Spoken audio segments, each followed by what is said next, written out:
I vaccini scatenano una guerra di informazione e di controinformazione o disinformazione. Nelle note di Castelgomberto s'aggira un personaggio, forse più di uno, che attacca sui muri volantini in cui si nega l'esistenza della pandemia e la validità dei vaccini. Così nella guerra al Covid si apre anche un altro scontro, quello col fronte Novax.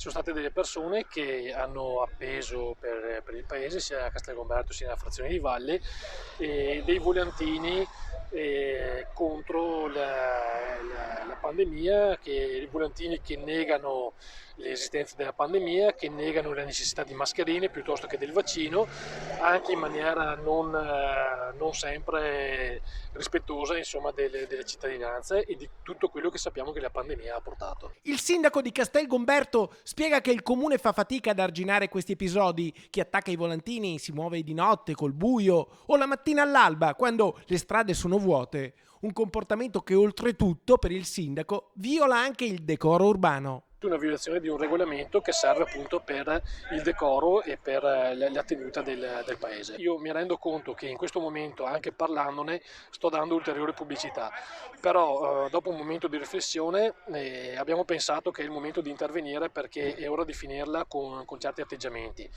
È una posizione condivisa anche con i gruppi di minoranza.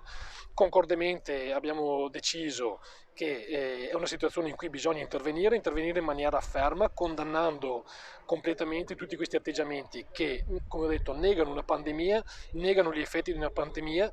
Siamo al cospetto di numerosi decessi, di malattie, di una situazione anche sociale molto pesante, e non è più accettabile che si tengano certi comportamenti.